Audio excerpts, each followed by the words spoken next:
Hello, I'm Tony, and welcome to the Tony Shap Show.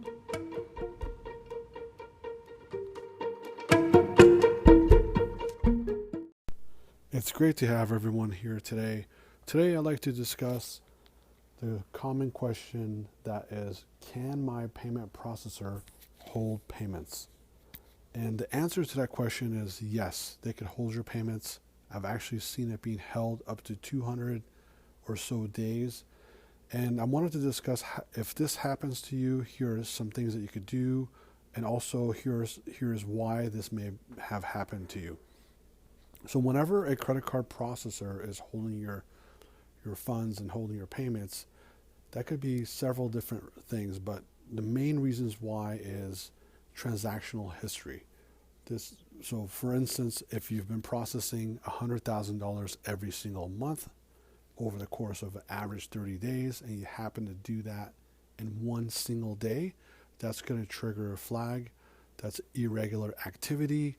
That's going to prompt the processor to hold your funds. The next thing is your average sale. So if your typical transaction dollar amount from your customer that you're processing is, for example, $500, and you also only get something for $5,000, that's irregular. That's going to prompt the payment processor to have a look at that, to research that, and they may reach out to you and ask for invoices, copy of shipping, invoices, and of course tracking numbers, all the good stuff. And they're allowed to do that to verify the sale. Another thing that they could hold your payments for is a high ticket amount. So this is when someone processes a transaction, which is a single transaction and a dollar amount that's considered high ticket. And a high ticket could be anything over $1,000. So the most extreme I've seen is a $47,000 sale, and that got held. That's because they did not let the processor know. So if you're going to have an irregular activity when it comes to the transaction dollar amount, or your total monthly activity, or a single large sale, you need to let your credit card processor know. That way they don't hold your payments for 90 days or longer. And these are things that you could do by being proactive and reaching out to your payment processor, letting them know. For example, if you're having a launch or you had some great marketing campaign that's creating great results for you, that's going to definitely have an uptick in your sales. So you definitely want to let them know.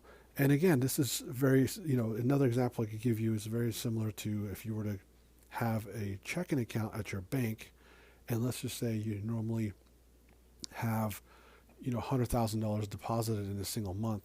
But if you also deposit $100,000 in a day, your bank is going to probably put a hold on that deposit until they clear it and verify it. It's very much the same. It's all about managing risk, making sure something fraudulent didn't happen, and protecting the cardholders and making sure the business owner who's accepting that transaction is doing it with the highest level of integrity.